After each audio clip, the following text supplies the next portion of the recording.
Hello everyone, this is Lady Sweet of USA. Welcome to my YouTube channel. I'm here with my two beautiful daughters. We're going to discuss a little bit about domestic violence, and this is my oldest daughter. Hi, my name is Ego Sobevlin, and yeah, I'm her oldest daughter. I'm excited to talk today. This is Osa Obevwin, and I'm her youngest daughter.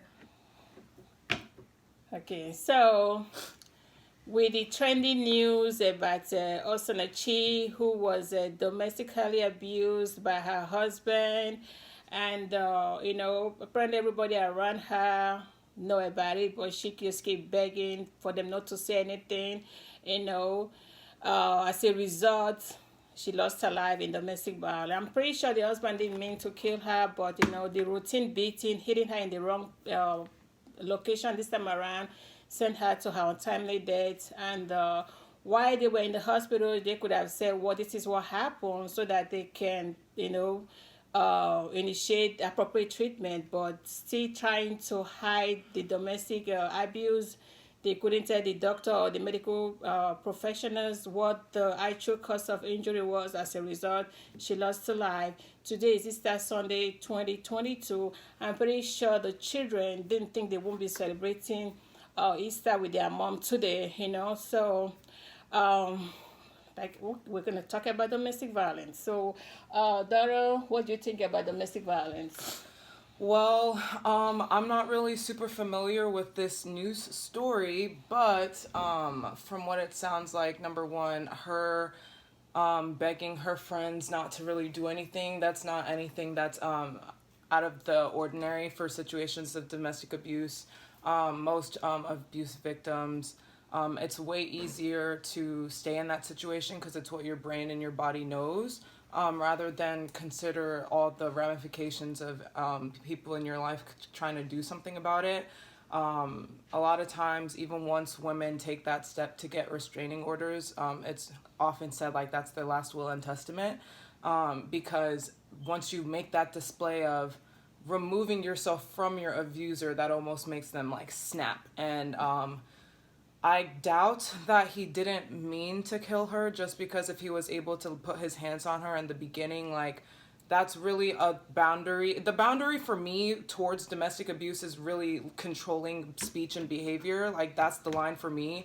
But putting your hands on your partner, like once you cross that line, you really know no bounds after that. Yeah, this is a rampant epidemic. Femicide is everywhere, and it's not talked about in the news the way it should be.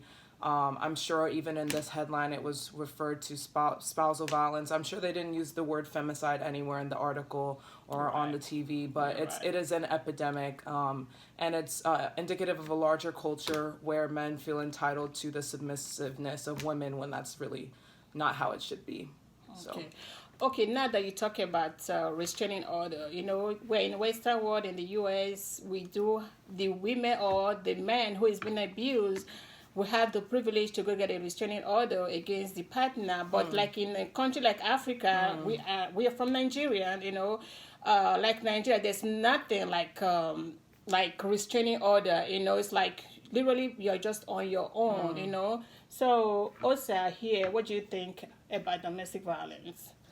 My opinion on domestic violence is that these type of things are really difficult because no matter how much help that you want to give to that person, it's really difficult because that person, like Igosa said, they don't necessarily want you to really step in and get involved because they don't want too much, I guess, attention going towards their situation, and they are kind of used to it, and they don't want to know what happens next if they're not, I want to say, under like the abuser's like power. They will feel kind of lost without it. So like kind of like a Stockholm type thing.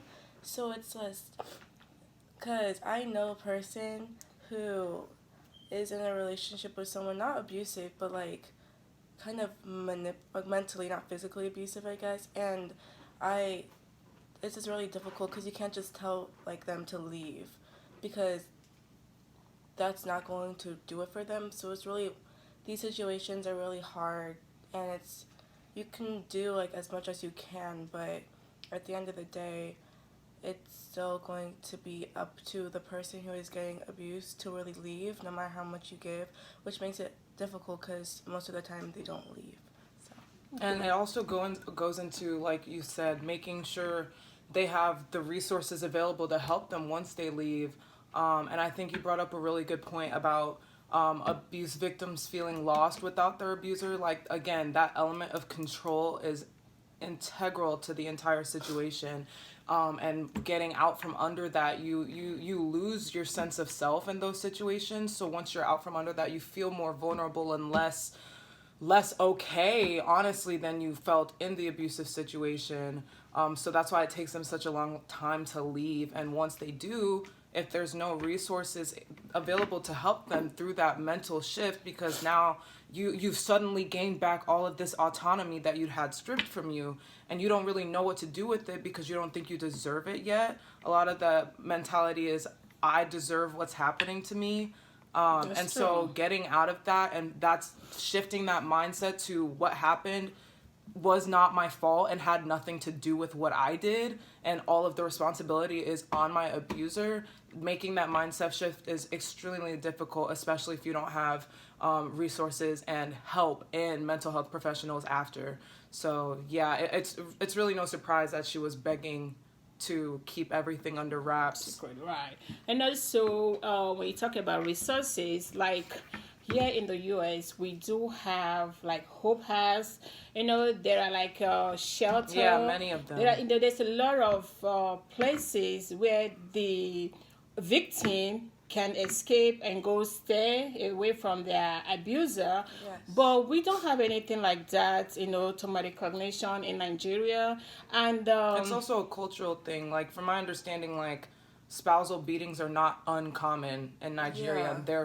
The culture of America, they say like it's uncommon, like it still does happen, but it is known to be taboo in American culture to put your hands on your spouse. Right. So it's just a different culture thing. Like in Africa, the men are more dominant. Yeah. They have all the say. But like in Western world, the women, have the say. There's a pretense, that there is an equal playing field. Exactly. Yeah. And another thing with the abuser is that they isolate their victim, away from loved ones, from family members. Like this lady that died, Osinachi, in a gospel singer with an angelic voice. She has influence in the musical world, But even with that, the husband was still able to isolate her from her loved ones.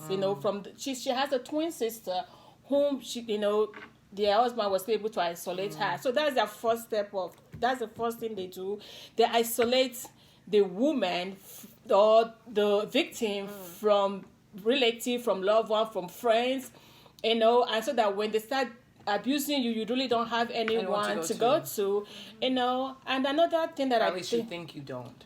Yeah, that's true, because they've manipulated their head, that they can just only depend on the abuser. They feel like they cannot survive without the abuser, which is totally false. And another thing that I think we need to look into, specifically in Africa, when I'm talking about Africa, I'm actually talking about Nigeria because that's where I'm from. I think the healthcare system should incorporate screening of domestic violence into the assessment process, and come up with coded terms. Exactly. They do that in America. Exactly. Yeah, they do that. Yeah, exactly. Even like with teenagers, they don't even let the parent be in the room when they're interviewing such like that. They will take the parents to step out for 1 minute and they will ask the kids those questions. And that's something that I don't think they do in Nigeria, and they need to start doing that and make sure they interview the patient without the significant order in there, because when that person is in there, you can't really say anything. There was a case that happened here in the U.S. The woman wrote in a little piece of paper, "Help me." She put it in her hand, while they were doing the assessment. The man was in there. That was before they started excusing the significant order from the room. So she handed the paper to the nurse, So the nuns read it and was able to call for help. They took them out of the room and they were able to rescue her. So they should be able to know the signs and symptoms of abuse. The abuser will always want to be in the room. We hold the person like this. When you are asking questions, the abuser wants to be the one answering the question, and it will be like, poking you not to say anything. So things like this they need to find a way to incorporate into the treatment plan so that they will be able to assess for domestic violence. They should be able to assess that this child or this woman or this man, is facing domestic abuse or is in a domestic abuse relationship. And also talking about having what's it called, like a shelter or a place for them. I think this woman, she goes to this very big church in Nigeria. This is my plea to Pastor Eneche. I think that's his name. He needs to build a welfare home in the memory of Osinachi. They should build a home named it after her for domestic violence, being it victim, being it a man or being it a woman or being it a child that they can live in for at least 6 months to get on their feet before they can move out. And the church needs to start preaching about domestic violence, emphasize on it as much as they emphasize on paying your tithes. They can tell you pay your tithe, but they shy away from things like this. They need to start speaking about it, and their mothers need to start teaching their daughters and their sons, don't accept domestic violence. It is unacceptable for anybody to put your hands on them. I know it's easier said but done, but if you incorporate them into them while they are young, they'll be able to stand up for themselves. You know what I mean? Yes. Yeah. I have a couple of things to say. Behind domestic violence is, again, a larger culture of misogyny and patriarchal values. And I think that's why domestic violence can be so rampant and always progress too far, is because like you said, like the church shies away from that sort of thing. Well, like who's to say that it's not almost supported because of, well, you should listen to your husband and he won't lay his hands on you. And it's going to take a lot of undoing and a lot of confronting and demanding respect as women from men, and men are going to have to come to the table too to demand that respect with us. You're right. Demanding that equal standing in society. That's really one of the only ways forward, because from that point on, once we start treating women like actual human beings and not possessions or objects, only then can we have these discussions and have them have value. Because no man wants to admit that there's a problem with his gender. No man wants to admit that maybe men are the problem in this situation.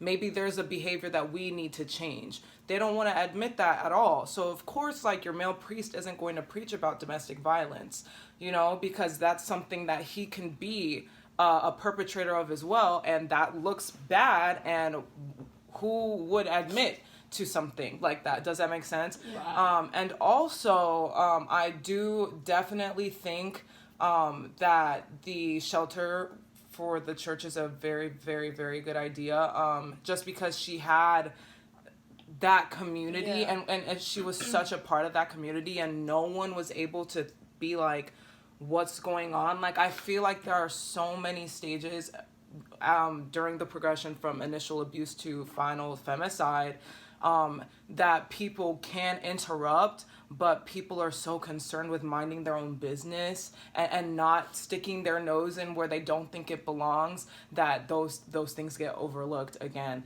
Like, she was a huge person in that gospel community, and yet nothing was done by them. Somebody to dropped help. the ball. Yes, people are dropping the ball, Right. because they shy away from situations that they don't think their opinion, but it's false. Like, if you think that something's happening, it's way better to err on the side of caution and get involved and risk looking dumb than risk a life being taken by it.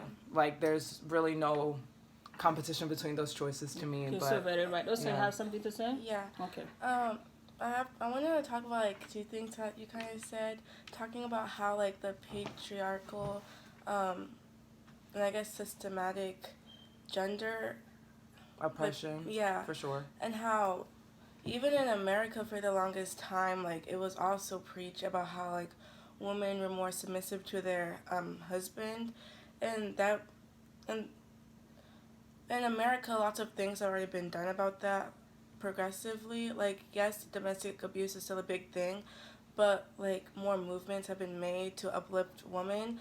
Whereas in Nigeria, I don't know if that's really a thing there Yeah, it's not. because it's really traditional in Nigeria for the man to kind of be in control for the most part.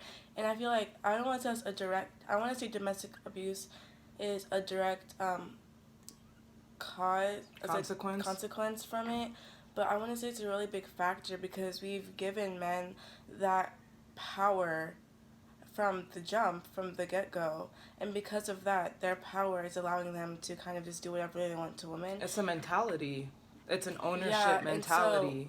So, in order for this to really start declining at a rapid speed instead of like fluctuating and stuff, we need to, especially in churches, because I know, like at my church at some point, they've done a preaching about the relationship between a wife and a husband and that power structure. I know in our church that was like yes, a sermon. I remember. And I feel like we need to stop with those type of sermons. Yes. Because yes, there is a relationship between a wife and a husband, but it doesn't have to do with a power thing. Yes. And also, you said something about people wanting to mind their business and stuff. That's such a big thing. That's why I feel like we failed kind of the woman who lost her life to domestic violence, because although she said that she doesn't want you to tell anybody, that didn't stop them. That didn't prohibit them from continuing to seek help. But because they didn't want to get involved, because that was hurt. Because yes, the victim will be really upset with you when they find out that you told some authorities about it. It's going to benefit them in the long run. Much. Mm-hmm. So I feel like she kind of was failed in that aspect, because many people knew that she was getting abused, but not one person really did anything with that information because she told them not to. Right. And that was just really dumb. And I don't want to really blame the bystanders, because it is a really, really hard choice to do, getting involved in something like that, because that can affect like someone's life. But I just think that this could have played out way differently from the beginning if people decide to take a stand and just risk a broken relationship and to risk burning the bridge with said person, you know. I definitely want to touch on your comment on power structures and patriarchal stuff. I totally agree, and that's why I'm really not surprised at the church's inaction, because again, in churches where you preach the wife's job is to be submissive to her husband, you are permitting domestic violence. Like, you have to either erase that notion whatsoever, because women and men are both just people. There isn't some inherent power that being a man gives you other than maybe physical strength, but that's not even a guarantee. And it's either you get rid of that notion entirely, or you change the language and stop using the term submission, because this idea that women should submit to me as a man is what breeds, it's what is even allows there for there to be terms like corrective femicide. Like, you are supposed to be submissive to me. You're going to do what I tell you, or I'm going to put you in the dirt. And I have a right to. You know, this is a thing in every culture. Honor killings, corrective femicide, call it whatever. Men have this innate entitlement to a woman's submission to him. And that culture has been a thing for not almost all of human time. So we have to do something to start unlearning that. And it starts from young. Don't tell your daughter, oh, he's only mean to you because he likes you. Don't tell her that. You're teaching her to accept violence as love, and that's not true, and it's not right. don't say, oh, a wife's place is to be submissive to her husband, and try to back it up with whatever religious thing you have, because that's dangerous, because we are not perfect beings. Men are going to take advantage of that, and women are going to die. And the church's inaction speaks volumes. Like, part of me really does believe that even if it did come to the attention of everyone, I don't think people really would have done anything about it, number one, because spousal killings are not out of the ordinary in Nigeria, or spousal beatings at least. And number two, that power structure is so, like, it's dominant. Yeah, it's so dominant. It's so dominant. Like, people really probably would have just left it alone, and call it marriage troubles, you know. But yeah, like, if a man wants to put a woman in the ground, like, he's going to. So I need women to really understand that deeply, and move about the world accordingly, especially you American women's. And another thing, when you talk about the Bible says wives should submit to their husband.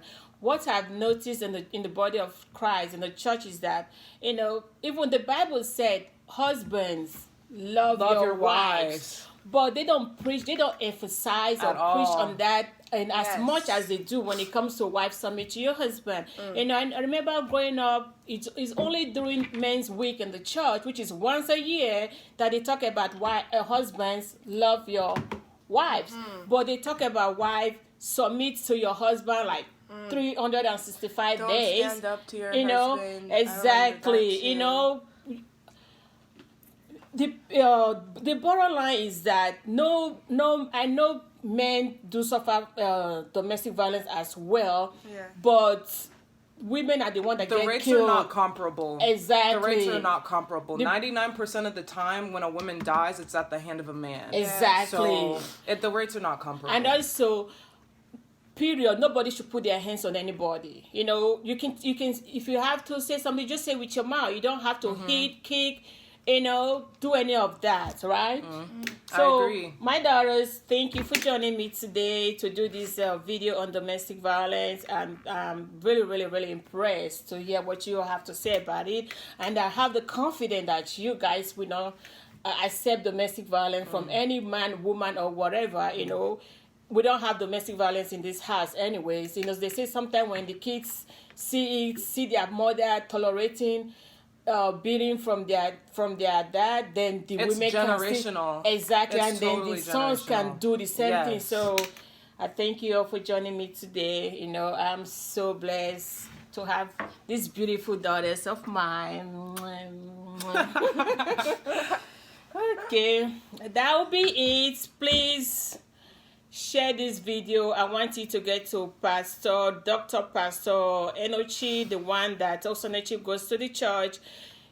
He needs to do something in the memory of Osinachi. She just cannot die in vain. You know, they need to erect a building in her name, in her memory, with her name in it.